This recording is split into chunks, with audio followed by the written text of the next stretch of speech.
Hello, good afternoon. Thank you for being here. This is a joint event with the members of Defend Clara and ANC Scotland. We're here because there's a basic rule on the European Parliament which says the European Parliament guarantees that an MEP can freely exercise their mandate and cannot be exposed to arbitrary political prosecution. As such, it guarantees the independence and integrity of the Parliament as a whole.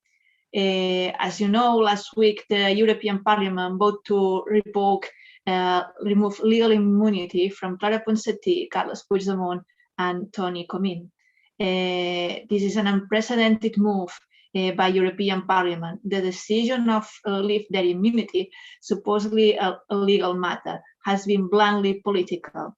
The process has been full of irregularities and with a Spanish far-right MEPs involved with obvious conflict of interest.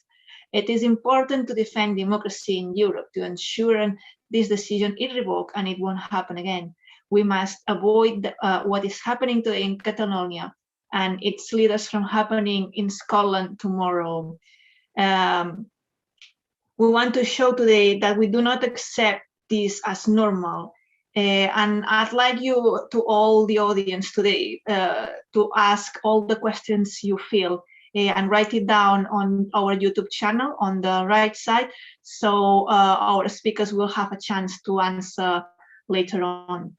Today with us, we have Alba Crespi, a member of ANC Scotland, former ANC Scotland coordinator and member of Defend Clara.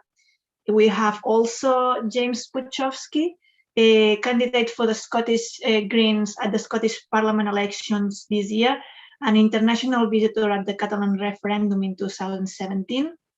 We also have Jonathan Riddle, Yes for EU, a campaigner for independence in Europe.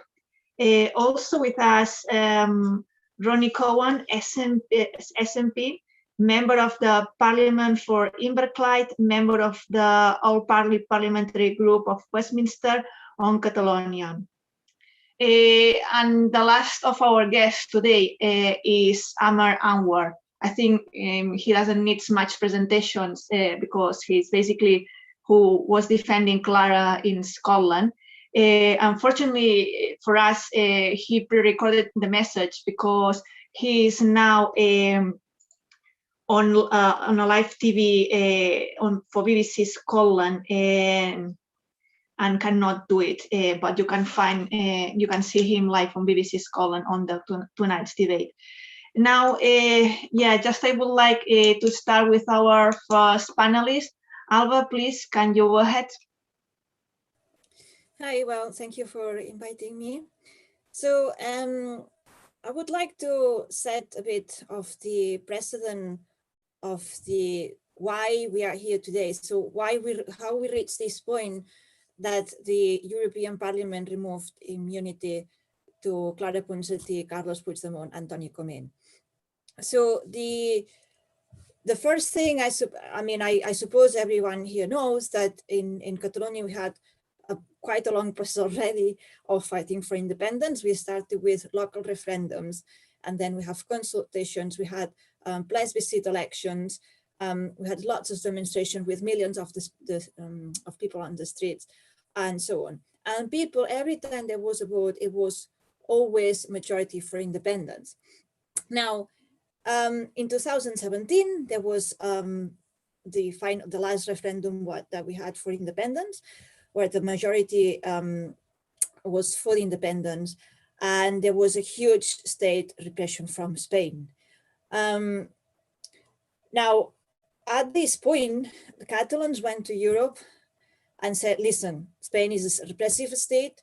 And Europe's response was that, well, that's an internal matter within Spain. Now, we reached a state that we have people in exile and people in prison. The people in exile have been now elected as MEPs. So that demonstrates that people really wants them as the legal and representatives for their political ideas, which is, in a normal democracy, that's what happens. You have a choice and you vote, and then the majority gets elected. Spain also, just to note, it has a story of political prisoners, not only politicians, which that's quite a big number of people in prison already, but it also has artists, like songwriters, the latest one, Pablo Hasél, well, Toni, but also other types of artists that they were doing performances and they are in prison.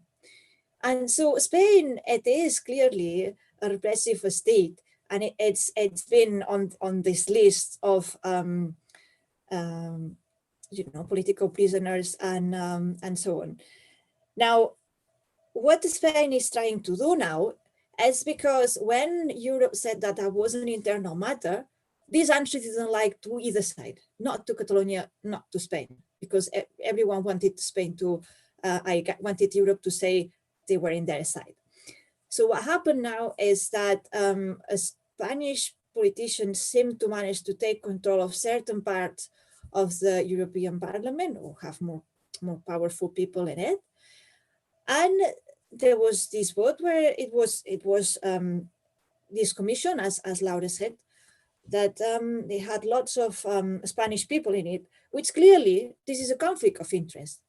So why in a commission that is supposedly to be independent, we need to have non-independent people making decisions? So that is the first point. So now this commission, the function, as far as I understand it, was just to study the case, whether this was to be put forward to the chamber to vote, and the decision was to put it there. Now, from my point of view, the Europe MEPs are a bit naive to think that this is a good thing to do, because this sets a precedent. And what happens, as Laura said, what happens in here now, it can happen anywhere. But what I would like you to encourage is just say, no, we don't want this. We want to fight for democracy, for the legal rights. We want to be European, because in the end, so in Scotland, we're still part of, we are Europe, maybe not inside the EU, unfortunately, but we are part of Europe. So what I would like you to encourage is to send a letter to your former MEP asking for responses to this movement. Send a letters to your MSPs, to your legal representative that you elected in your constituencies, and ask them, demand them to take action, to take responsibility, because it's up to you that something happens in here. And with that, I would like to say thank you. Thank you, Alba. Now I'd like James to ask you to make your intervention. Thank you. Hello, good evening. I hope you can all hear me fine. I'm currently actually trapped in England currently. I've been here since December because of the travel restrictions and the fact that I'm still a student at the University of Edinburgh doing a PhD. And I do miss traveling quite a bit, as you can imagine, being able to move about. I think one of the major things that happens in the last 5 years where I've been able to travel about is I had the opportunity to go to Catalonia on the day of the referendum. And as a Catalan speaker, it's a part of my identity, and to be able to go and to be able to see this whole thing happening, and to be able to help people understand and communicate to the world exactly what happened on that day and all the events that have happened after that. Now, I'm totally aware that people have varying opinions as to what democracy is and as to what Catalonia should be. Ultimately, there are people even within different parties who will have different opinions as to the current situation and what is basically the right decision to make when it comes down to elected representatives having the right to protest, especially when it comes down to the right to hold referendums and the right to hold democratic consultations. Fundamentally, though, what's happened is that the idea of democracy has been pretty skewed since 2017, but obviously pretty much before that as well. I just want to kind of illustrate that I think currently at the moment, what's happening in Spain should be shocking, but it's also happening all around Europe right now. The idea that major nation states are making many attempts to restrict the ability for people to use their democratic right, not just to vote, but to protest and to participate in society. They're restricting that. I can say, as a Polish citizen, recently it's been quite harrowing to see scenes of people and police cracking down on legitimate peaceful protests outside buildings, putting up screens so that nobody can see what people are protesting against. And even only in the last week, we've seen legislation at Westminster, which effectively tells people that their right to protest can be removed if they are, what's the word they use, that's some sort of a worrying nuisance or something like that. It's really vague commentary that basically removes the idea that somehow people have a voice, and that when people come together, that voice can create a distraction and create the grounds for major change to be made. And I think fundamentally that's what democracy should be about. I think we've lost an element of the idea that democracy isn't just a bureaucratic process. It's not just something we do every 4 or 5 years. Frankly, democracy is something that requires an idea of an engaged electorate, an engaged citizenship.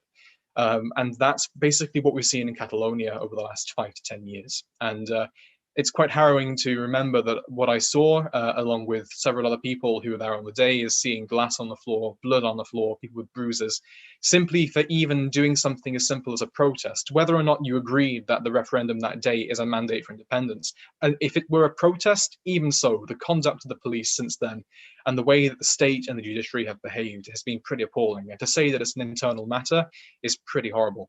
And I have to say, recently, with regards to the removal of immunity, it's the thing that concerns me most of all is the fact that it's obviously not just Spain that have encouraged this. It's the fact that people who have voted to remove immunity are also people who belong to parties and political organizations across Europe who are scared of the idea that political minorities have a voice out with their own institutions. We've seen that, for example, by the fact that the person who put forward the motion to remove immunity was a Bulgarian far-right nationalist.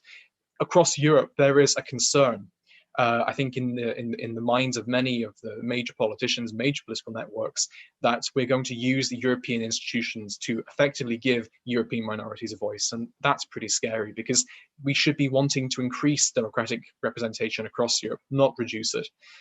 So I think basically I'll just sum up what I say, that democracy is not about, it's not a process, it's something that requires active participation. It's not about filling in forms and putting X's in boxes. That's just one part of it. And we all have a right to defend the people who we elect, and to engage ourselves, and to protest, and to write to the people who we elect to make sure that they listen to us. And I hope that in the days going forward, people will have the resolve to continue doing this as we've done, especially when we've been supporting people like Clara Ponsatí over the past few years. And I hope that this continues. But fundamentally, major change is needed, and the removal of immunity is perhaps not so surprising, but it is shocking, and it's worth getting angry about. And I hope that we do something productive with this anger.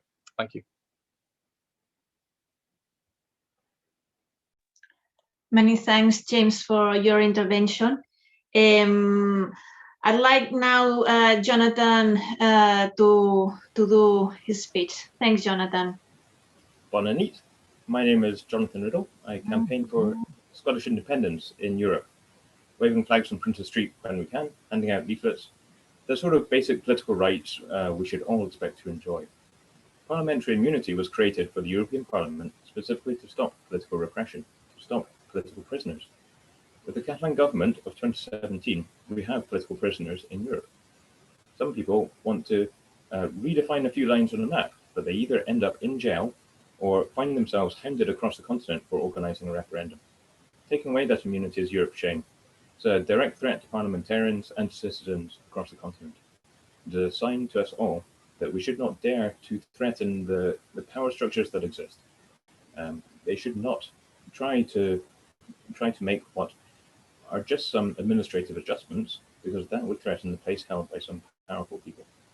We might think it could not happen here, but Scotland is different. I keep being told that Scotland is an ancient country with a claim to right, where the people are sovereign. Maybe, but we must not think we are so different. The Johnson government does not get its power from helping the people. It doesn't gain its place from working in the best interests of its citizens. It gets its place by using racism and knowing how to bend the rules. The 2016 referendum on EU membership was won by Johnson and his friends with cheating and lying and criminal behaviour, and they pay their fines and they get into power anyway. Our governments know how to take away rights just as much as the Spanish. The Johnson government shut down Parliament because they wanted to stop democratic oversight. It was illegal, but they know there's no sanction, so they did it anyway. The Johnson government runs down the clocks on the EU trade treaty, giving only 1 week over Christmas to avoid democratic oversight. They know how to take away rights just as much as the Spanish government do. Now the UK government wants to pass laws banning protest. How long before we see EU citizens, right to remain or no, deported because some police considers them to be annoying? That Catalonia is a nation is not in question.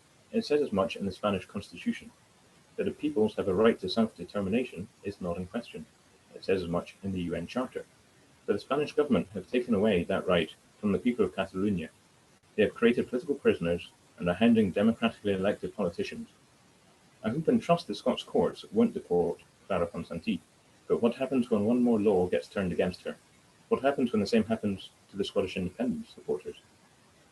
So when the elections in May for the Scottish Parliament create a Scottish government who happens to say that there will be a referendum, will that be accepted by the UK and EU governments, or will they delegitimise it and claim it's illegal? Human rights are universal. We must stand up for them worldwide, and regardless of any tribal politics. We must stand with Clara and Carlos and Toni. Thanks. Many thanks, Jonathan. I'd like now to ask Ronnie to speak. Thank you, Ronnie. Thank you very much, and thank you for inviting me here tonight to talk to you. And I'm sure we've all got very busy schedules, and we're trying to work our way through COVID. It's difficult times for everybody, but it's a genuine pleasure to have this opportunity to talk to ANC Scotland tonight. I'm here tonight to show solidarity with the MEPs who have had their rights infringed, that all citizens should be confident that they can have faith in both their elected members and the mechanics of government in which they work. Undermining either is a dangerous and undemocratic act. Parliamentary immunity may seem like an outdated concept. Why should parliamentarians not be held to the same standards of conduct and the same legal process as other citizens? But that is to misunderstand the role of an elected member. Parliamentary immunity is not about protecting oneself from criminal charges. It's about guaranteeing that there will always be somebody, somewhere, who without fear of persecution can talk out for the oppressed and the marginalised. It's about ensuring that there is no democratic deficit. To suppress the voice of one elected member is to suppress the voice of many people who would use that member as a conduit for their hopes, their dreams, and their aspirations. And it's the duty of all elected members to speak out against that. Many people, and I know social media will kick off after this, many people will criticise me for saying that, but they'll criticise me for the wrong reasons. They're the same people who tell me that the Catalan campaign for independence is wrong, it's middle class, or it's elitist. It's none of my business. How would I like it if Spanish politicians intruded into the Scottish independence debate? And to an extent, they're right. I wouldn't like that. But that's not what we are talking about. The politicians that have been imprisoned and those that are still being pursued were seeking to allow the people of Catalonia to peacefully choose their own future. And I support them. As an elected member of the Scottish National Party, I'm calling for a referendum on Scottish independence. We will have that referendum. It's the will of the people, because it's the will of the people. If I was arrested and jailed, or had to flee my country for fear of arrest because I facilitated a referendum, I would want every elected member, every democracy to speak out against that. That doesn't mean they support Scotland's independence. It means they support our right to choose peacefully through the ballot box. When elected members are criminalised for performing their civic duty, when the liberty is used as a bargaining chip for political purposes, then nobody should be silent. If elected members can't express the will of the people, who can? And that's when it starts to become really dangerous. Who can? The court system, the military, the police force? The future of Catalonia should be decided through the ballot box, not in the courts. Then the people of Catalonia can decide, not me, the electorate of Catalonia. That's how it must be. As an elected member, I have a duty to stand up for my democratic expression and civil rights. I won't stand back and be silent when they are under attack. I stand in solidarity with Carlos, Toni and Clara. Scotland has already thrown its arms around Clara, and we're not about to let her go. Pre-COVID, my last port of call was Catalonia. I love the place, and as soon as the COVID restrictions are lifted, that's exactly where I'll be heading back to. Thank you very much. Many thanks, Ronnie, for being here. Now it's the turn for Amer. As I mentioned at the beginning of this event, Amer is now on live TV at the BBC Scotland Night's Debate, but he pre-recorded the message for us. Please, can you just turn the message? Thank you.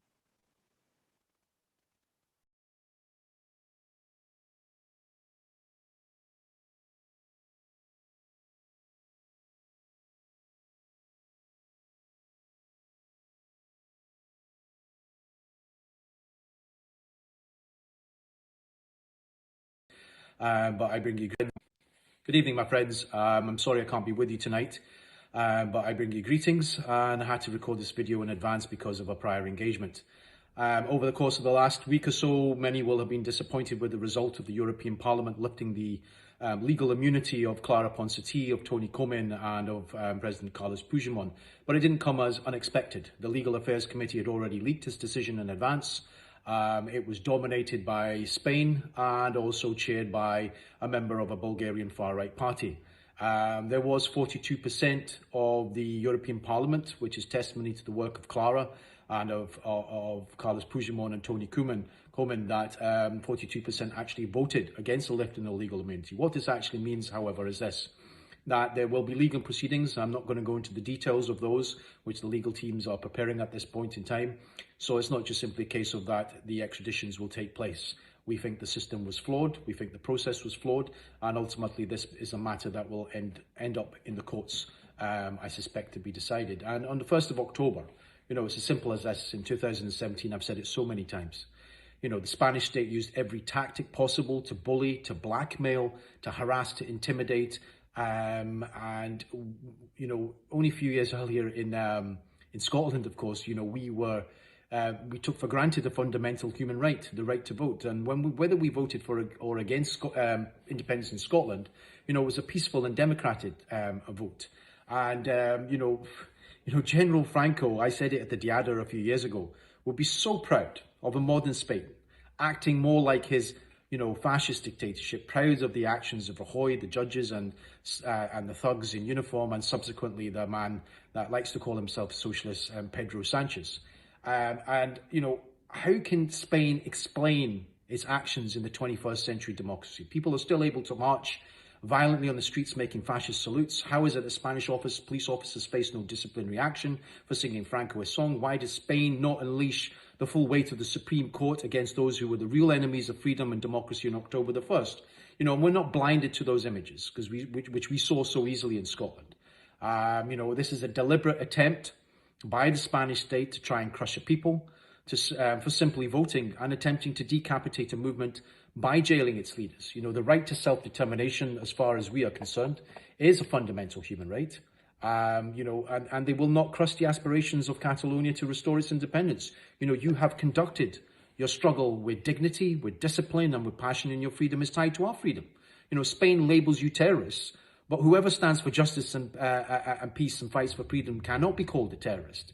I salute the courage of the political prisoners, of the political exiles, of your politicians who carry the burdens and the aspirations of a people. And of course, I'm inspired by a lawyer who is also presently being persecuted, Gonzalo Boyo.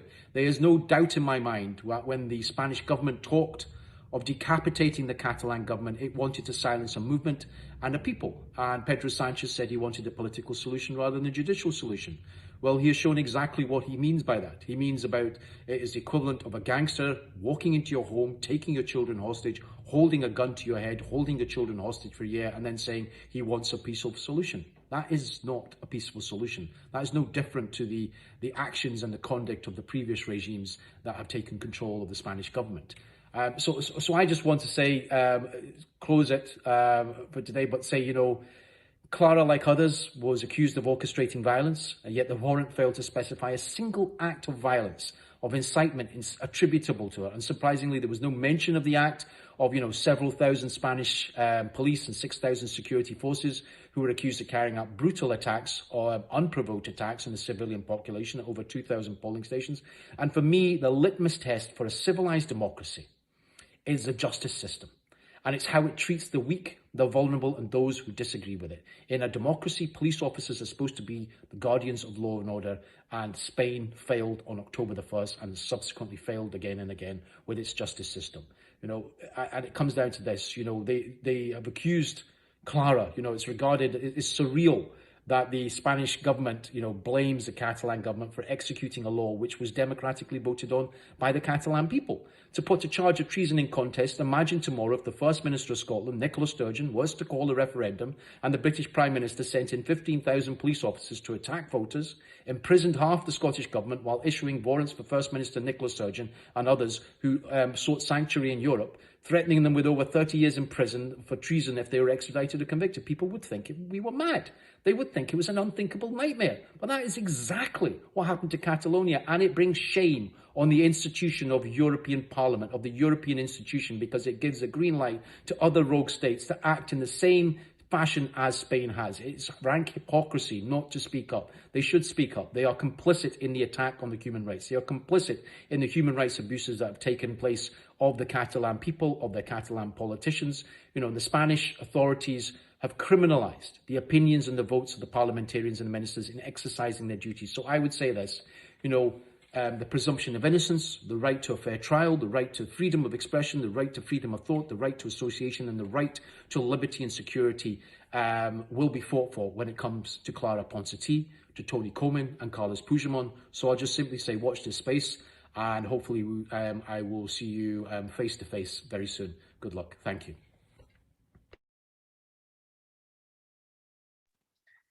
We appreciate that Amer make an effort to pre-record a message for us. And in name of the ANC of Scotland and Defend Clara, we send a big thank you for his message. So now I'd like you to ask to start a debate. Whoever wants to share their thoughts about this matter and initiate the debate, please feel free to just unmute yourself and start the debate. Thank you.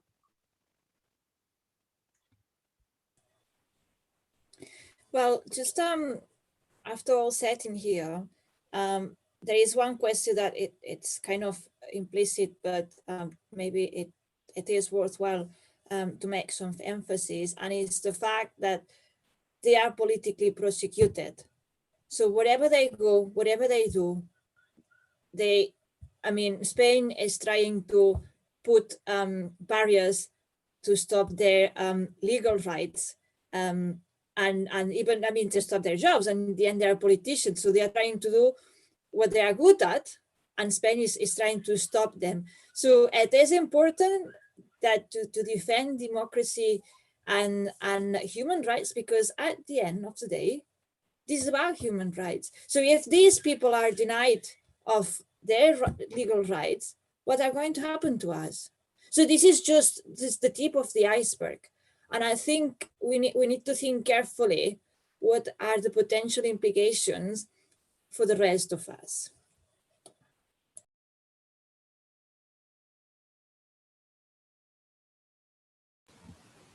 I wanted to highlight as a campaigner for Scotland to rejoin the EU, strong part of the failure of this is the structure of the EU. Now, so I feel like I have to be honest, and I have to say, well, this is where the failing is. During the referendum in 2016, I kind of hoped that we some sort of discussion about the relative merits and of European policy and how that system works. Of course, it wasn't. It was just about distractive, incorrect arguments. But what came to be highlighted was that within the EU, there's a strong culture of defending the current borders that happen to exist. Those 28, now 27 states that happen to exist, they are the European Council, and they will look after each other, and they will make sure that if there's too much, if something threatens that particular power structure, the particular setup that happens to exist, the European Council, which meets in secret, it doesn't have meetings that are documented, we don't know how they vote, they will look after each other. And that is something that needs to be democratized. It needs to be opened up. Just as simply, the process needs to be broadcast like any other parliament, and the votes need to be counted so that we know who we can hold to account. But because in that structure, they look after each other, they make it very difficult to make an administrative change of changing some lines on a map, which in any other border and boundary shouldn't be that difficult. But because they can hold people in an emotive way, and because they have the strong power structures to say, this is how it exists, they can sort of create the idea that somehow these borders exist forever and are inalienable and unchangeable. Well, the UK is only 99 years old, 100 years old next year as it currently stands. So there's nothing inalienable that doesn't change about that. But it's very hard to make that argument, and I very rarely heard it made by people when I've been campaigning that actually this is just an administrative argument, and the aim should be to make borders as easy as possible to cross and remove all bureaucracy and remove the power structure that they create. And this perfectly highlights the current problems with our current setup of European democracy. Do you mind if I chip in? Is that okay?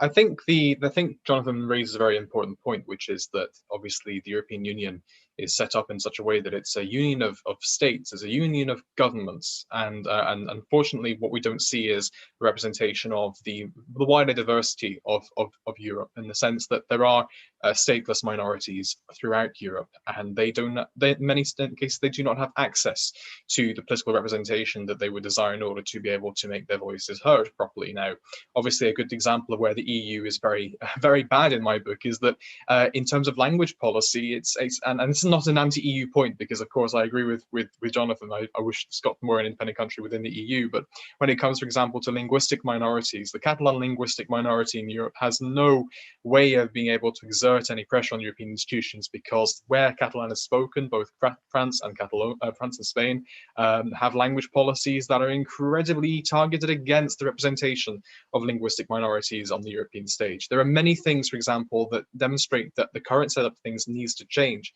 Though we can just bash the EU as much as we want, but what we need to do is we need to work with individual member states and make sure that they understand the very simple principle, which is that self-determination is not some sort of weird nationalist plot.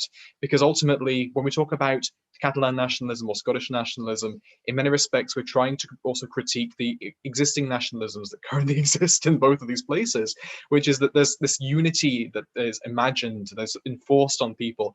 It's not fair. And if basically people are going to use constitutions and legal texts to support the status quo because that makes business happy, it makes governments happy, well, it's not necessarily going to make the people happy. And we've seen the protests every year apart from this pandemic. We've seen the major gatherings of people on the streets of Barcelona and the rest of Catalonia, making this very, very clear. And we have to take into account just what the repercussions are if we continue to tolerate, because otherwise it's going to be very difficult for democracy to mean anything in the long term. So that was basically what I was going to chip in. I have to be quicker on the unmute button. It's interesting what you just said there, James. This afternoon in the House of Commons, Liz Saville-Roberts spoke Irish followed by Welsh, and she got pulled up with the speaker for it. It was literally a few seconds to say, Happy St. Patrick's Day in Irish, and then the usual greeting they do in Welsh. And she got pulled up with the Speaker of the House of Commons. They're so worried about everything which isn't by the book, state the line, what they're used to, the establishment, what they've had for, they like to say hundreds of years, but even as long as that. That does worry them. And I think that's part of what the problem we've got here. You talked about the Basque countries and the different languages there as well. And there's this issue within the EU. We saw it during the Scottish referendum, and we saw it later on in Catalonia, that if the EU comes out and backs a country's right to self-determination, then it's probably going to kick off in other countries as well. So they pull together to say, this just doesn't happen, or we just turn a blind eye to it. We're not going to get involved in this debate at all. And this is rolled out. And I said earlier on, it's not up to me to tell people in Catalonia what to do. So I understand why they're saying that, but there's a line that can't be crossed. And when you start breaking down the democratic process of people's right to choose their own destiny, that's when governments should be put together. The EU's purpose was to help us to work together and collaborate together to make things better for us all. And as a guideline to that, there has to be a point where politicians, and it's politicians' fault here, within the EU stand up and say, you know what, this is an issue which we should not be getting involved in. It's a situation which Spain should sort out and Catalonia should sort out in a democratic process, following on from the referendum. And there may have been a year or 2 years on from it in Catalonia. There's a lot of talk about getting the people around the table to discuss things, and there was a slight glimmer of hope that that might just happen, because that's the only way we're going to resolve this blockade, is by people respecting each other round a table. And then the whole issue of the political prisoners, Spain became completely intransigent with that and said, no, they will do these ridiculous sentences. I mean, anything at any 1 day in prison is far too much. I get that. These horrendous sentences were handed down. I think I'm in the background of this, and even up to today, we're thinking, no, this is a threat. It'll get cut, it'll get cut, it'll get cut, it'll be wrong.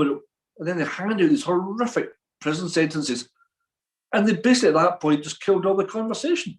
How can you have a grown-up conversation based on mutual respect with a country or an establishment, an administration, that's not just threatening the current people that we know of, the people who have already been tried and put in prison, the people that are pursuing around Europe to get back to be tried, but other people, mayors and advocates and people who stood up for the referendum are living day in and day out with this threat hanging over their head.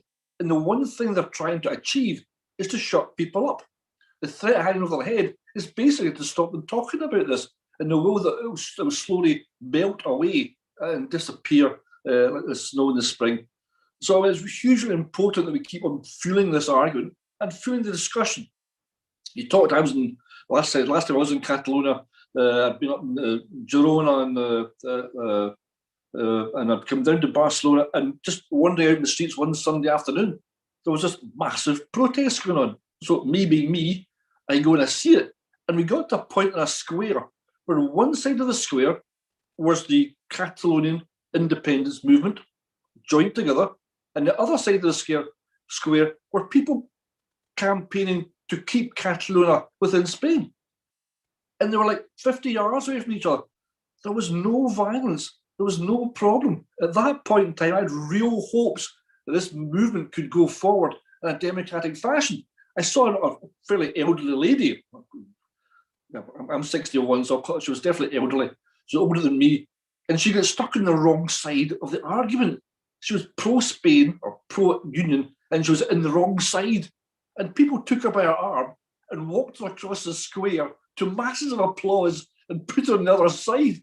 And she started shouting back at them. I thought, that's just marvellous. That's how protests should be. They took care of this wee old woman who'd got herself physically on the wrong side of the debate and put her back on the wrong side of the debate. But you know what I mean? And I thought, this filled me full of hope, and then it crumbled after that.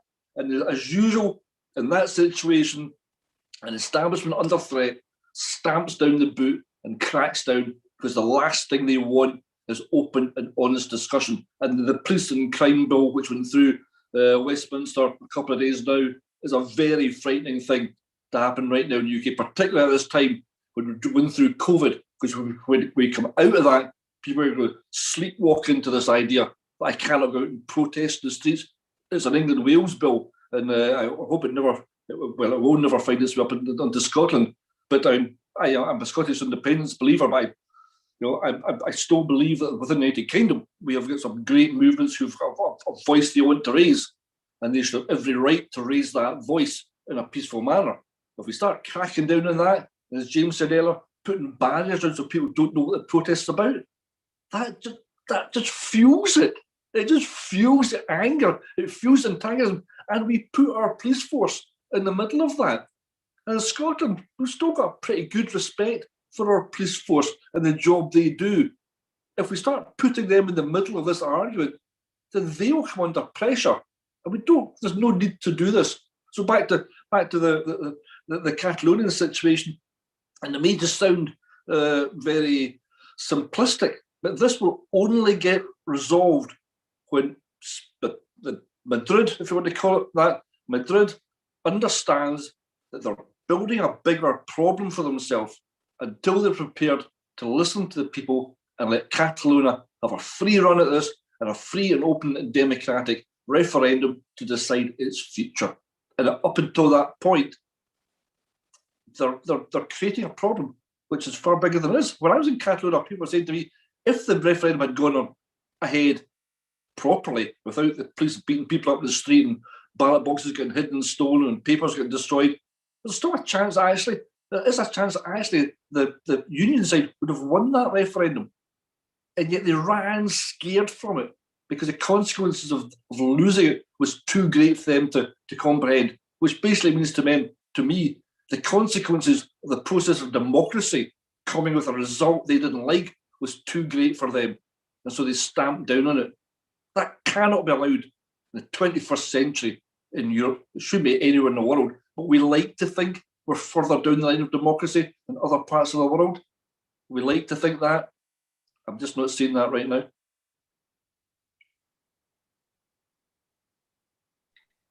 Thanks, Ronnie. Just a question, and pick it up, you choose who is answering. But I'm wondering how we can solve that. There's a way in which we can push to get this situation solved?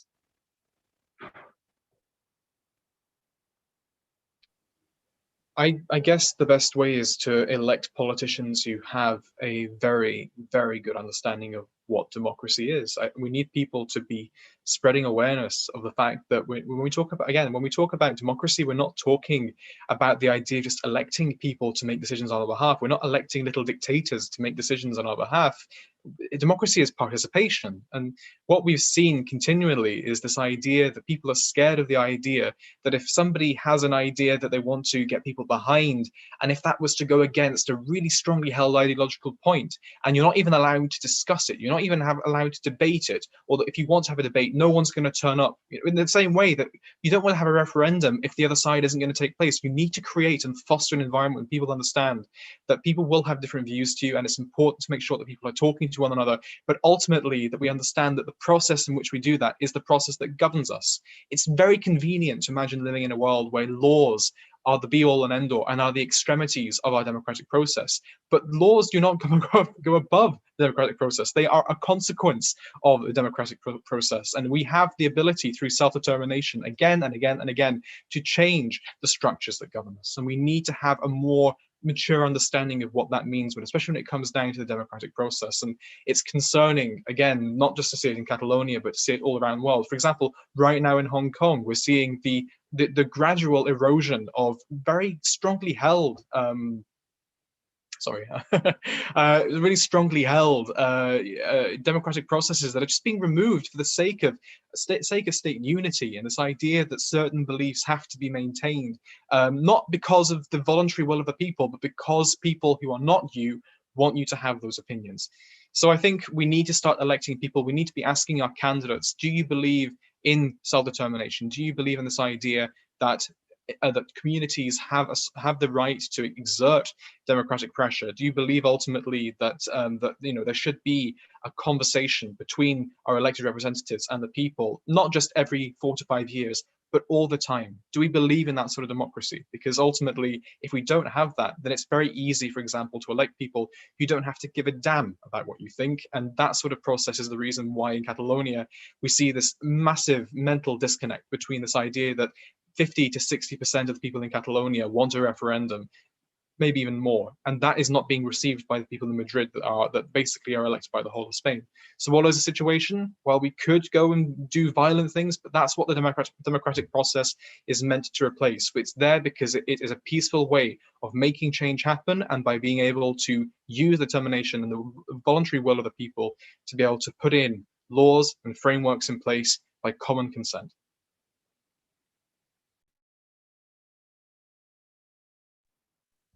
Can I just say that I'm no expert in the Spanish constitution, but I know within the UK, the power actually lies in the hands of very few people.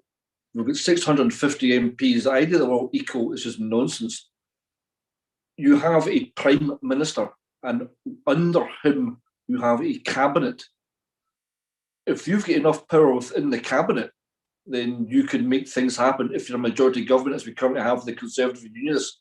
So the power really lies in a handful of people who make things happen. I've found in other policies that if you get the right person in the right department, then everything can change.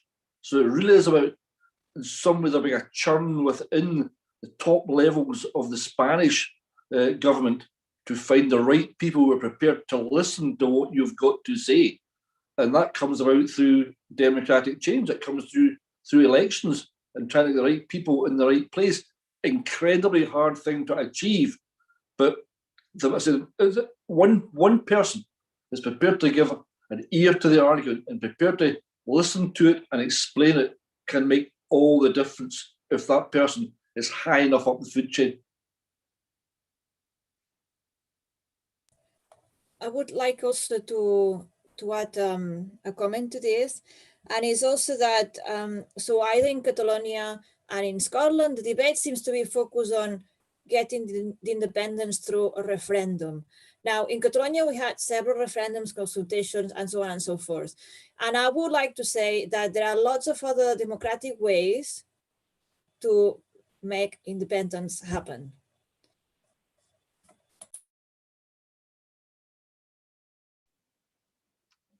I do understand what you mean by that. I mean, obviously, when I talk about participation in democracy, it doesn't necessarily have to be through a ballot box that democracy can happen. But I think ultimately, in Scotland at least, the perspective that we have is that we strongly believe in a consensual referendum, which is agreed and is legal, because that encourages a maximum amount of people to turn up on the day and to make their voice heard, whether they're yes or no. And I think ultimately, although the similarities between Catalonia and Scotland will always be there, I think many of us are quite concerned about going full ahead with, for example, either a unilateral declaration of independence, which would be a very major position to take, or alternatively to have a referendum that wasn't recognised.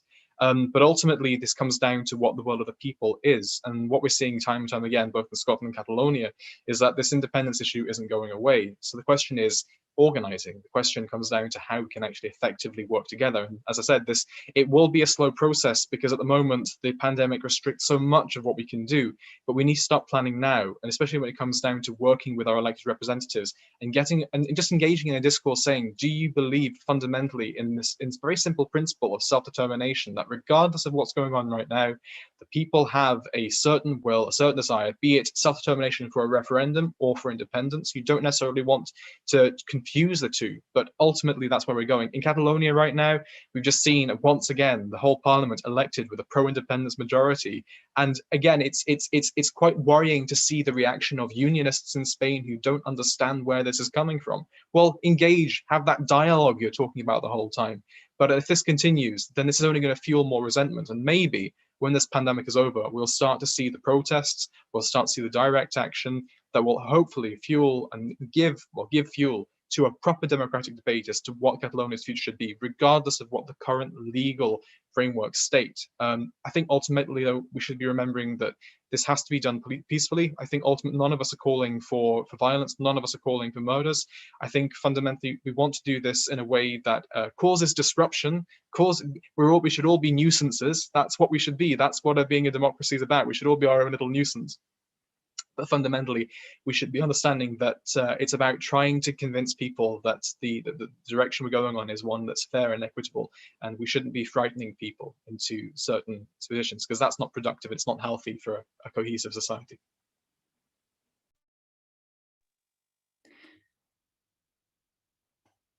So there are a couple of questions. Laura, should I go ahead with those now?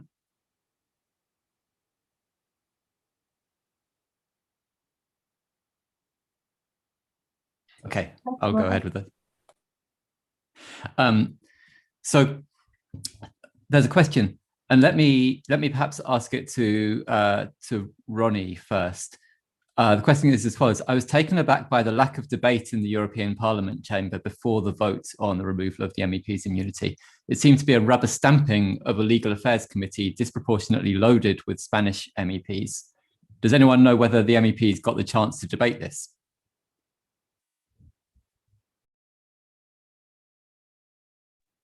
Hands up. I do not know. I don't know what the process would normally be there to handle such a thing. Anybody know more about European Parliament than I do? I haven't been following 100%. My understanding, and I wouldn't be sure about this, but my understanding is that no, there wasn't a proper debate. My understanding is that there was this commission who debated and then put this motion to the parliament, and the parliament voted, but I'm not sure how much debate there was, if any. It's part of the problem, part of our shame, that our European level of government, our former, but still affects us, level of government is so opaque to so many people. Nobody, when I was campaigning for the EU elections in 2019, even knew which political grouping was in power in Parliament, who the Spitzenkandidatin is. Most people didn't know who the Spitzenkandidatin was when they were voting the SNP, and of course it was the jail political prisoner in Catalonia. So that's a major problem that really needs to be fixed. And so here's an example. We don't really know the workings of the Parliament. There's a committee there, and the committee made a recommendation, and then that gets a vote in the Parliament, but without any particular discussion, which is how a lot of the work is done in the Parliament. And it needs to be done for the work. The argument can be won without the required amount of debate. Interesting debate. Thank you for sharing your thoughts with us tonight. Massive thank you to all of you for all our panelists today: Ronnie Cohen, James Puchowski, Jonathan Riddle, and the pre-recorded message from Amer Anwar. Very massive thank you for being part of this discussion today. But also I'd like to thank you to everyone who is in here, members of Defend Clara, who are working behind the scenes, the technicians that are allowing us to be live today, and all the other people that make this event possible. Also, I would like to say thank you. To our audience, I would like you to ask to follow us on our YouTube channel. Just click on the button subscribe so you can get messages anytime we schedule a live event. It will be easy for you from now on.